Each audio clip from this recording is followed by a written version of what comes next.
You're listening to The Pilot's Portfolio, formerly called the Pilot Money Podcast. To learn more about the name change, join us in Season 2.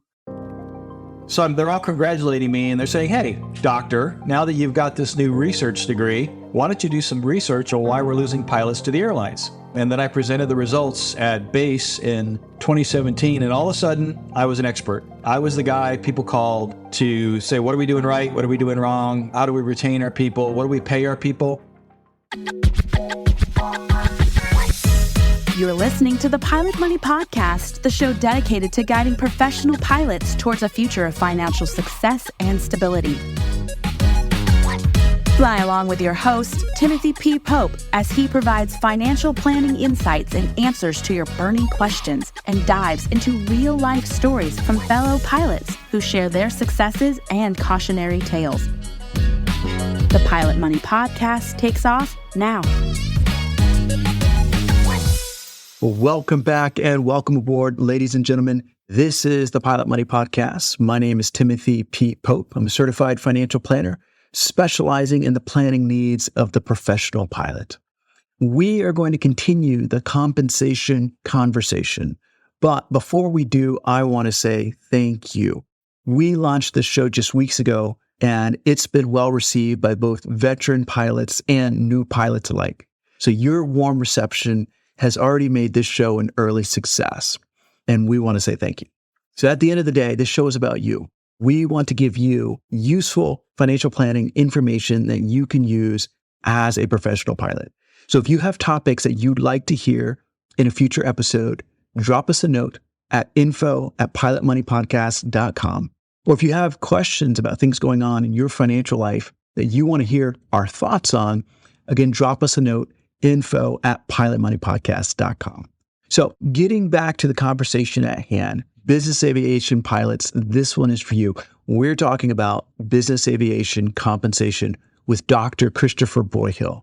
Now, in the past, as a business aviation pilot, trying to value your skills in the marketplace and come up with quantitatively what they were worth could be considered the wild, wild west. It wasn't as easy as the airlines. In fact, it was rather opaque. With the airlines, you just read the contract. You know what equipment you're flying. You know what seat you're sitting in. You know the longevity that you have with the company, and bam, that's your rate. But in business aviation, there are so many more factors than that. And so Dr. Broyhill joins me today to discuss the state of business aviation compensation, to discuss the challenges the industry is seeing right now, and how you, the pilot at home, can leverage data to make sure that you're being compensated appropriately. So with over 20 years in the military flying fighter jets and over 20 years in business aviation, Dr. Broyhill has a PhD in statistics, so he knows what he's talking about. So with that, let's jump into this conversation about business aviation compensation. Dr. Broyhill, welcome to the Pilot Money Podcast. It's fantastic to have you on the show. Thank you. Great to be here. Let's start with your aviation background. Tell us where you've been and where you are now. Graduated from the Air Force Academy a long time ago.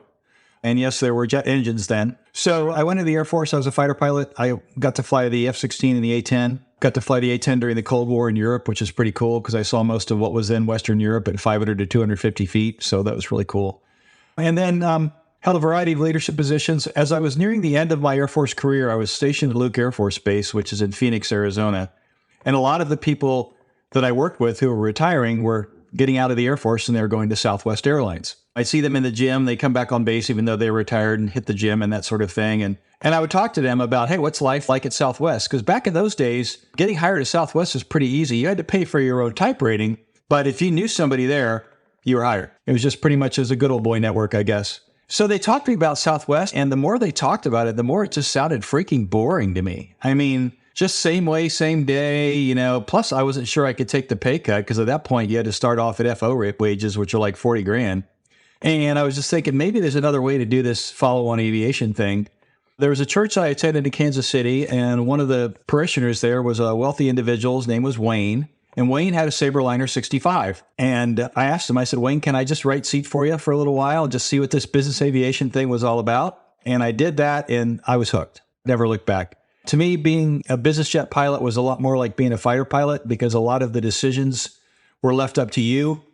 And you got to kind of make your own way in the heat of battle, so to speak. And I spent over 22 years in business aviation. I've held a variety of leadership positions, probably the most notable of which was director of aviation for a large Fortune 100 company in the Midwest. It was an energy company. And we started with nothing and nobody, and we made it up to 4 jets, a helicopter, 2 locations, 30 plus people in about 4 years. So it was a pretty wild ride. Wow. Along the way, because I'm a bit of a masochist, I decided to pursue a PhD in aviation from Embry-Riddle. I took the long course. I did 1 course a semester. And part of the rigor of that syllabus was Embry-Riddle was very specific. PhD is a research degree. I didn't know that till I got into it. So they want to teach you how to do scholarly research.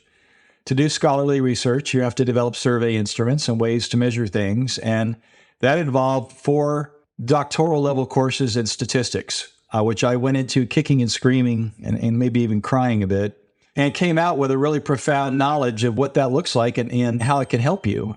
So at the same time, I'm on the Business Aviation Management Committee at the NBAA.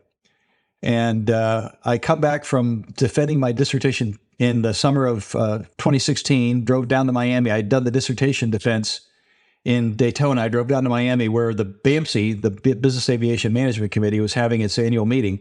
So they're all congratulating me and they're saying, hey, doctor, now that you've got this new research degree, why don't you do some research on why we're losing pilots to the airlines? And we did it in a classic fashion. I developed a focus group. We asked questions. We developed a survey. And then I presented the results at base in 2017. And all of a sudden, I was an expert. I was the guy people called to say, what are we doing right? What are we doing wrong? How do we retain our people? What do we pay our people? And the pay piece was something that, as a former aviation leader, I kind of knew about, but I hadn't gotten into the nuts and bolts of, at least not to the level I probably should have. And so I had to develop a way to do customized research for flight departments and be able to defend recommendations I made for them about what compensation levels should look like. And I developed a proprietary mechanism to do that. And here I am 6 years later, and I'm almost starting to lose count, well over 250 studies of individual flight departments, many of them with names you'd recognize, car rental companies, coffee companies, apparel companies, I mean, you name it. And the results in the way we have done the studies has stood the test of compensation professionals, executives, aviation managers, and it's held up. And now I've got the AirComp calculator, which is kind of a do-it-yourself thing where I give you a subscription, you go in, run your reports, or I can run them for you. And then I also do customized compensation studies for people that need kind of a deep dive. And it's taken on a life of its own. I was a full-time pilot until September of this year. And now the level of work in the compensation field has reached a place where I can't do that anymore. I have to devote full time to doing the compensation thing, and I love it. I knew I was kind of a closet numbers geek when I was in fighter weapons school and flying the A-10. The A-10 did not have a computing bomb sight when I started to fly it. So we were dropping bombs like they did in World War II. You had to arrive at the right combination of dive angle, airspeed, altitude, and bomb release. And this was before computers. We had to kind of develop our own sight settings. So there's like a many-page worksheet where you went through all the books and you did all the numbers. I always liked that. I liked that a lot. And then I found myself as I'm getting into these spreadsheets and Excel-wise, trying to find ways to parse the numbers to help people get paid to what they need to get paid, that I'm rediscovering my closet geek. I really like it. Yes, it's making money for me, but the fact that it's also a service to the industry is a big deal. I can't tell you how many people have come up to me and said, thank you for doing this. Nobody else is doing this kind of work. Thank you for doing this. So military, 22 years business aviation, picked up a PhD, went kicking and screaming in statistics, exited that and realized that you actually enjoyed it. And then necessity is the mother of all inventions got tapped to solve one problem, and then you let the data speak for itself. So you are the expert when it comes to business aviation compensation. So let's unravel a couple things. What's happening in the business aviation compensation landscape right now?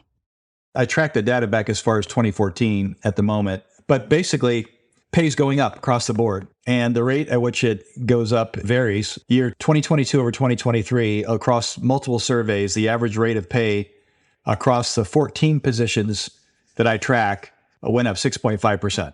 Now, why is that notable? Some of the indices that I keep track of, and in fact, I included in the calculator, the U.S. Bureau of Labor Statistics maintains a stat on the increase of private industry compensation across the U.S. for all industries that aren't the government, essentially. And that rate has only been approximately 4 to 4.8%. So business aviation wage growth is outpacing that in the economy by 1 to 2%, which is significant from an overall perspective. Was that annualized since 2014?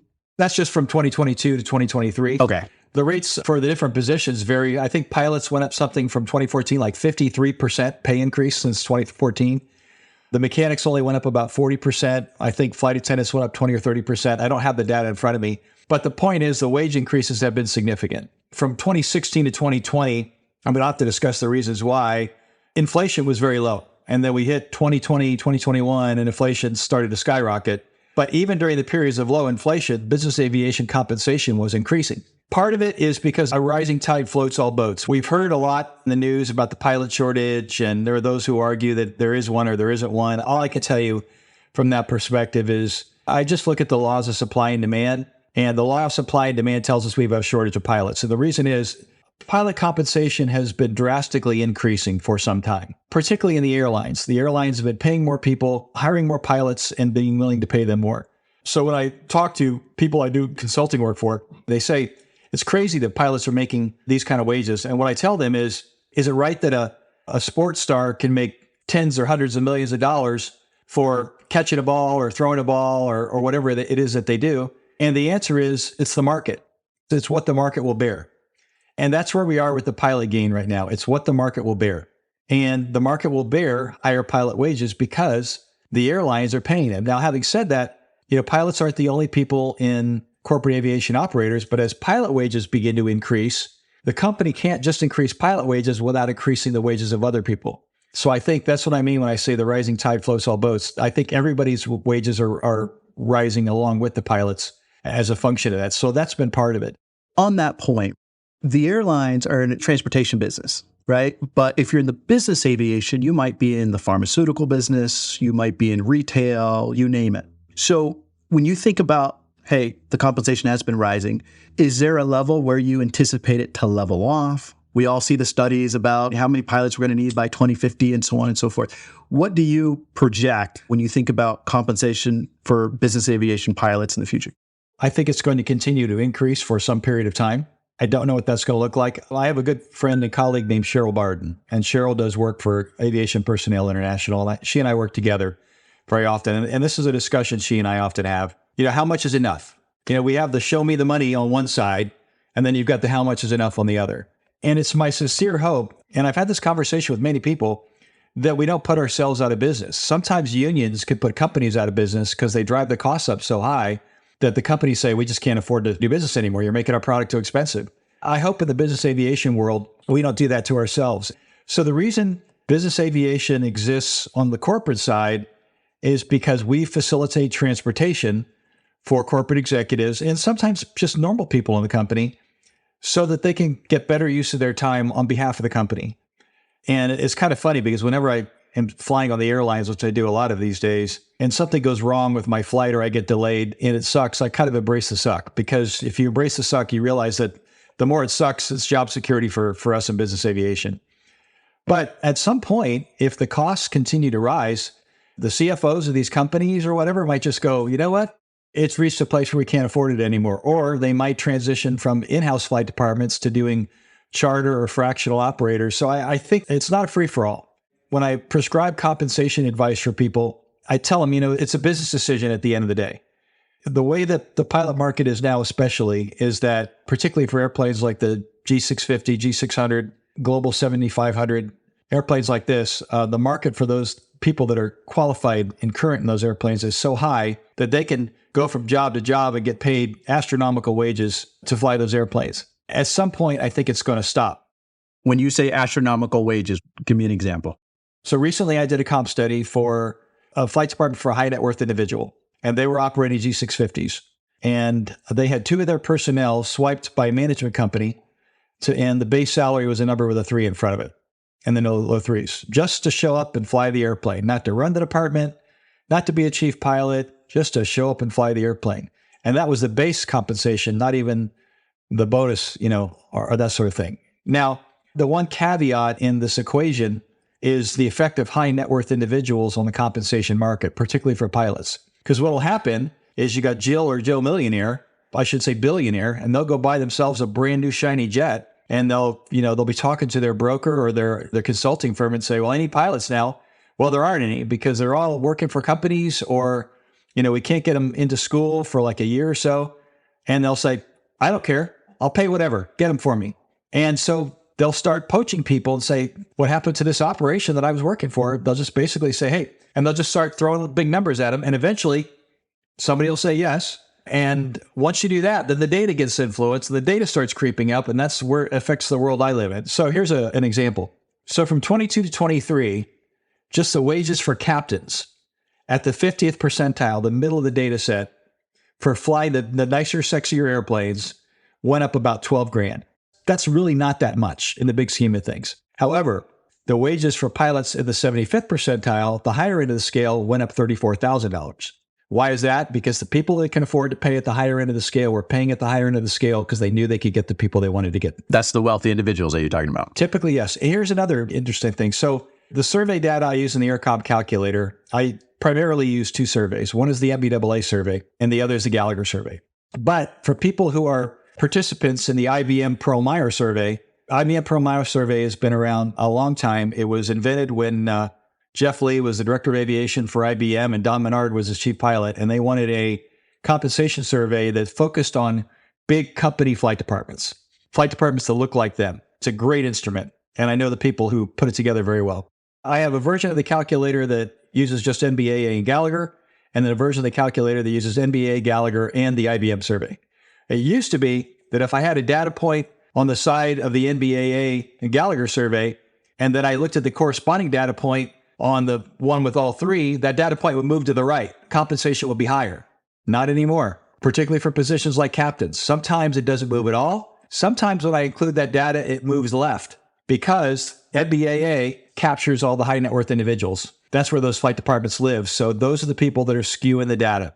Let's talk about the AirComp calculator and how the professional pilot can use it. We always compare things, so when we're talking about compensation, we're going to compare, okay, what's business aviation doing? What's the airline doing? The airlines, you can see it. Your union negotiates the compensation. It's all laid out. Business aviation is like the wild, wild west before the AirComp calculator, I would imagine. You're exactly right. This is a separate but related issue in terms of like personnel retention. And this is a discussion I often have with people I do work for. One of the things we really stink at in business aviation is people don't have a path. In the military, you had a path. If you wanted to go do this or do that, you could see your pay path along the years. If you would go up in rank and stay longevity-wise, you could see where your compensation would be. But you had a clearly delineated career path you could take. In the airline, same thing. If I want to spend my life as an FO, I can be a narrow body FO, I can get up to wide body FO, then an international wide body FO, or I can be a captain. But regardless of the path you choose, you can parse the data and you can figure out, here's what I'll be making. And in business aviation, we don't do any of that. So my goal to do the AirComp calculator was twofold. Number one, I wanted to give aviation managers the ability to cross-check the things they were hearing from their HR comp people and say, well, here's what the data is saying, and here's what you're saying. Let's see if we can find a happy medium. The irony there is, guess who my largest growing clientele is now?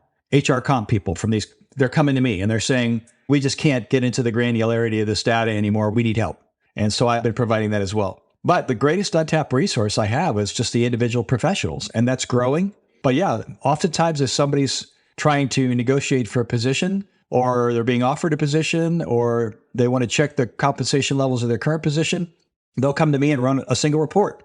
Costs them about $300, and then they get a statistically driven scientific set of compensation ranges that will stand the test of time. And the thing about it is, as the data geek, I have no stake in the outcome. I have no dog in the fight. I'm a data guy. The data is a data. And the level of comp that you're looking at may be low or it may be fantastic. But I don't care. The data is a data, and I just map it out versus what the data says. And what you do with that is your own affair. But the calculator tracks multiple pilot positions. It tracks director positions. It tracks maintenance positions, director of aviation or director of maintenance, maintenance technician, schedulers, flight attendants. So any of these types of professionals can come to the calculator and determine if what they're being paid is reasonable versus the market. So it's my goal to help them. So for folks that are looking to say, hey, you know what, business aviation compensation is rising. Number one, I don't know if I'm making market rate right now, but two, I'm thinking about making a change. they can use the calculator to go in with eyes wide open to understand what kind of compensation they should be able to command.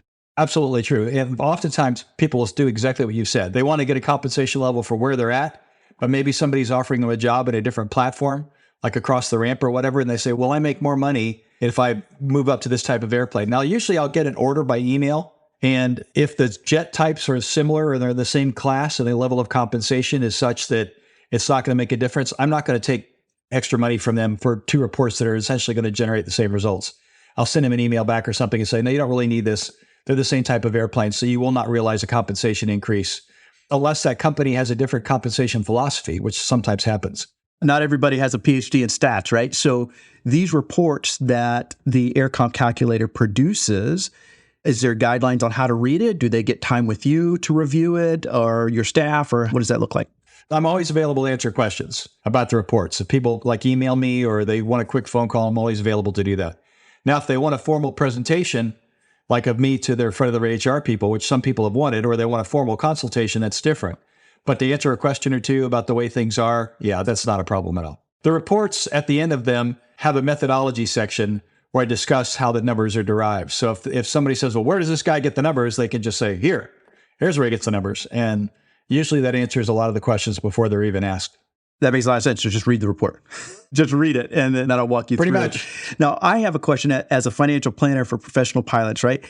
Does the report simply look at cash? Does it look at 401k? Does it look at a lot of business aviations, depending on the department, you might be looking at stock or equity compensation as well, obviously bonus, things like that. What all factors of compensation does it consider? Right now, the calculator will look at base salary. It'll look at total cash, cash only, total cash with 401k, and the 401k calculator will set the limits based on what the person's age is. One of the questions I ask is, are you 50 or older? And why do you have to ask that? Well, that's where the 401k limit changes. And the calculator assumes that a person will contribute the max they can to their 401k. And then the company's contribution will then appear correspondingly. And then finally, it looks at total compensation based on benefits load. Now, because the MBAA survey has just recently come out with the ability to measure long-term incentive payments and retention bonuses, now if I do deep dive studies, I can do direct compensation. To your point, I can measure the face value of what you're being given long-term incentive-wise, restricted stock units, stock options, that sort of thing. I can measure that against where the compensation ranges are or where they should be. I can do that now. In the past, I couldn't, but now I can. That is really valuable. Yeah, it is, but that's for deep dive. I haven't found a way to put that into the calculator yet. That's like changing the whole DNA of the thing, which will require a major revision. Maybe at some point it'll get there. I'm going to need a few more years of data. Okay, let's talk about the pilot who wants to check their compensation or take advantage of rising compensation, but may not necessarily want to move. Maybe they want to stay in the same flight department. How do you see that playing out? This kind of goes into the captain versus senior captain debate, and also touches on the subject of pay bands, which occurs often in corporate flight departments. So people will come to ask me, what's the difference between a captain and a senior captain? And I'll go, what do you want it to be? Because that's really where you draw the line. What do you want the difference to be? I think where it started from, long ago and far away, was that companies who have very rigid base salary structures, if a pilot reached the top of one pay band and they wanted to give him or her a merit increase, but hit the top of the band, they needed to promote that person into the next higher grade. So that's what a senior captain began. But now we've attached all these other things to it. We attached, it could be somebody who has an additional level of responsibility, as somebody who's been at the company longer, somebody who's been in the industry longer. So it's come to mean all of these different things. So interestingly, NBAA has captain and senior captain. In the Gallagher survey, you've got captain, senior captain, and captain all incumbents. And the captain all incumbents grade exists because there's a lot of companies that just go, we're not doing this captain, senior captain thing. We pay him what we pay him. We just call him a captain and that's it.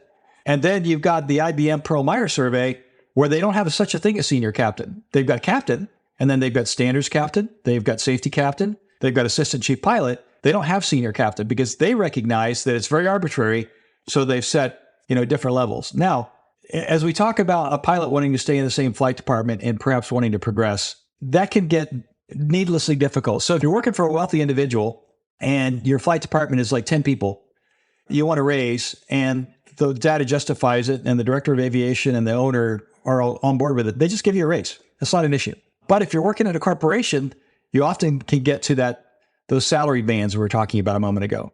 I'll give you a very interesting story about that. I was at a recent conference and I was a director of aviation for a major company whose name you would recognize. And he said, I had a guy come to me with a job offer letter in his hand from an operator down the ramp who was willing to pay him $30,000 more to fly an airplane that was the same jet, flying approximately the same schedule for a company of approximately the same status. So basically 30 grand for doing the same thing. And he goes, but I want to stay here. I like you guys. I don't want to go anywhere.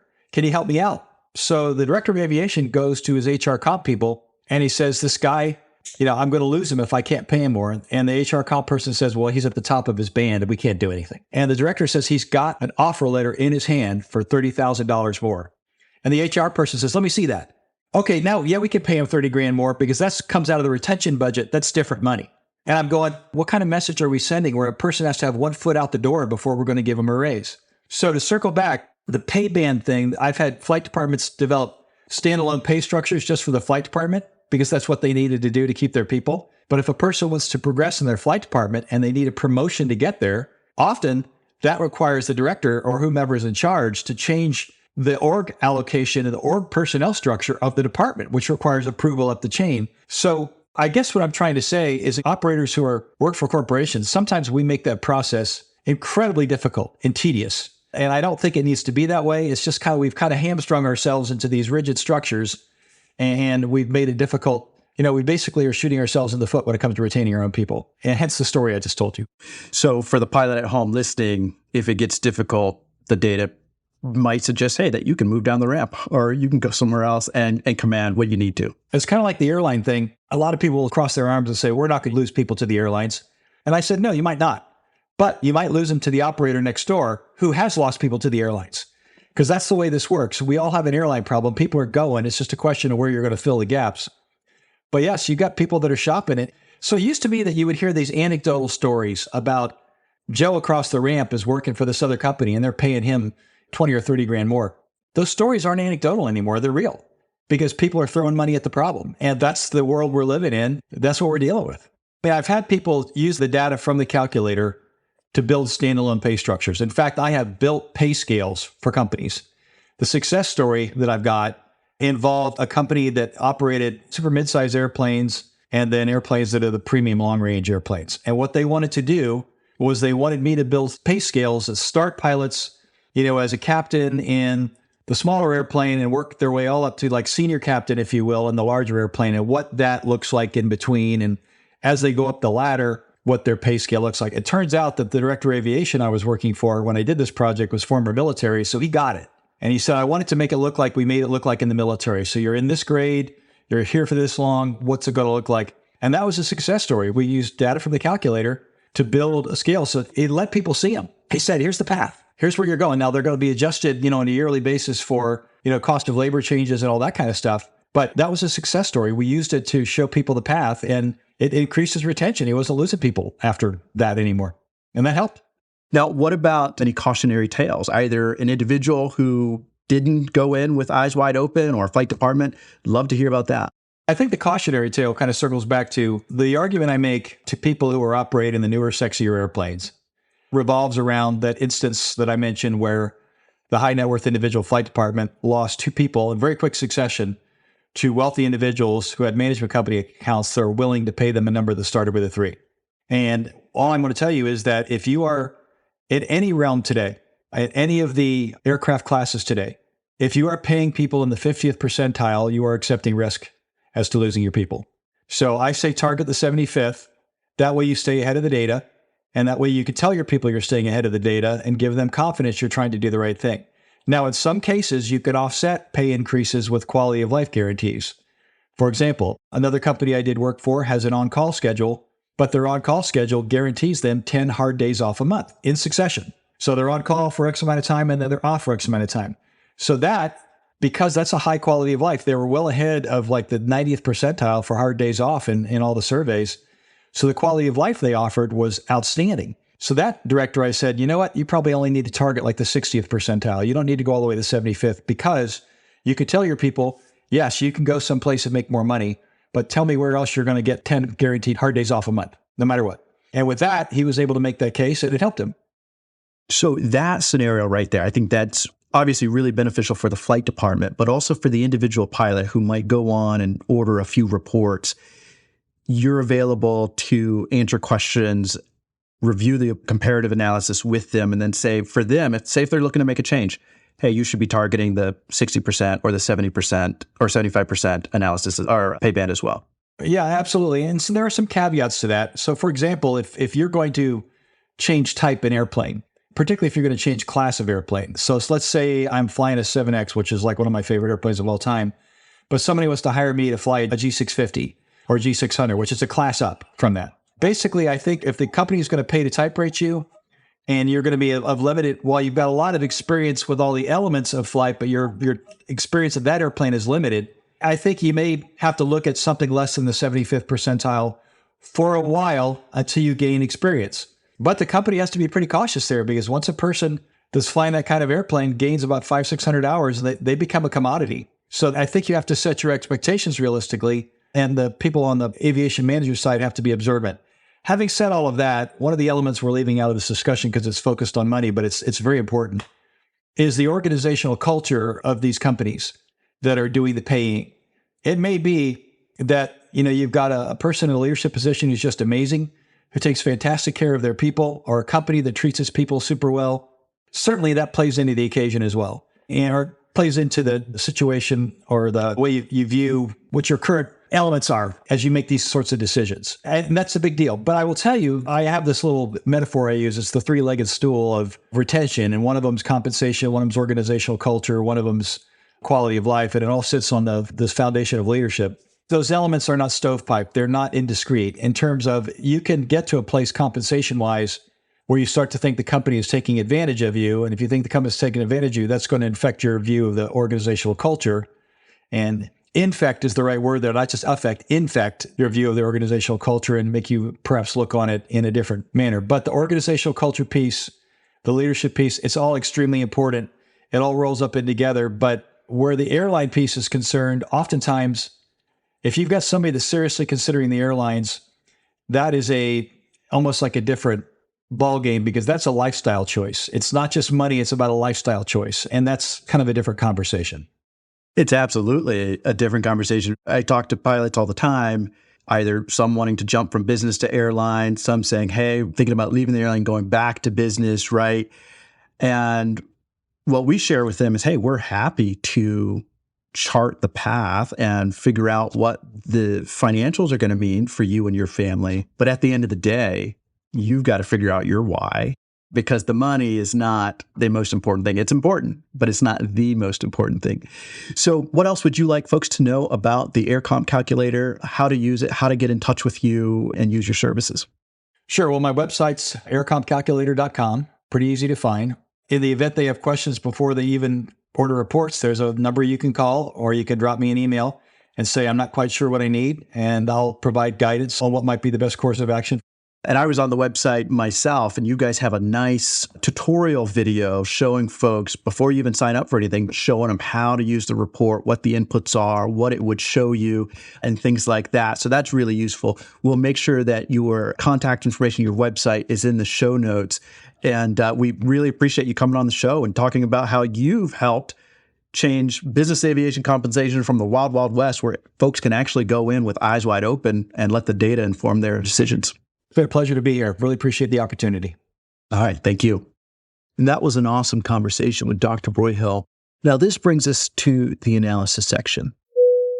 So the first thing I want you to think about is pay is rising in business aviation, but you don't have a union to negotiate for you.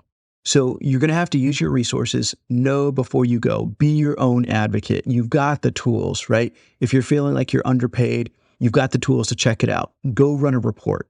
If you're interviewing for a new position and you're getting to the later stages of the interview where you're going to start discussing salary, run a report so you can go and begin your negotiations with confidence. Number two, the second thing I want you to think about is, as a business aviation pilot, you will not have the direct 17 to 18% 401k contribution like your airline friends do. You may have stock options, you may have bonuses, you may have performance pay instead, but the 17 to 8% non-elective 401k contribution is quite a lift when it comes to your retirement planning. So what this means is that you're going to have to be a bit more disciplined when thinking about saving for retirement, right? More is going to be on your shoulders as a business aviation pilot. The last thing that I want you to think about is know how much income your family needs to meet your goals and to have a little cushion on top of that before jumping for the next shiny thing. So Dr. Broyhill mentioned something that stood out to me. He said that some of the numbers that are skewing the data are from pilots working for ultra high net worth individuals, and they have the ability to pay whatever it takes to get crews for their jets. Now, I would imagine working in a flight department like that may put different demands on you than, say, working for a corporate flight department with many pilots and many aircraft. So by knowing how much income your family needs to meet your goals and be successful, that can help inform you whether or not, hey, you need to make a jump to get as much pay as possible, or can you make sacrifices and pay for other increases of quality of life, right? So that just goes back to planning, knowing what you need to be successful, and then going with eyes wide open. So that's going to do it for this one. Thanks for following along. We'll see you on the next episode. Thank you for joining this episode of Pilot's Portfolio. If you found this information helpful, spread the word and share it with a pilot buddy. Or if you have questions and there's something that you would like to hear discussed on the show, send us an email. You can find the address in the show notes. For those of you who are ready to learn how we help professional pilots with their financial planning needs, schedule an appointment. Until next time, keep the shiny side up, and we'll see you on the next episode. Pilot's Portfolio is hosted by Timothy P. Pope. Timothy P. Pope is principal owner of 360 Aviation Advisors. 360 Aviation Advisors is a registered investment advisory firm regulated by the state of North Carolina in accordance and compliance to the securities laws and regulations. 360 Aviation Advisors does not render or offer to render personalized investment or tax advice through Pilot's Portfolio. The information provided is for informational purposes only and may not be suitable for all investors and does not constitute financial, tax, investment, or legal advice. All investments involve a degree of risk, including the risk of loss.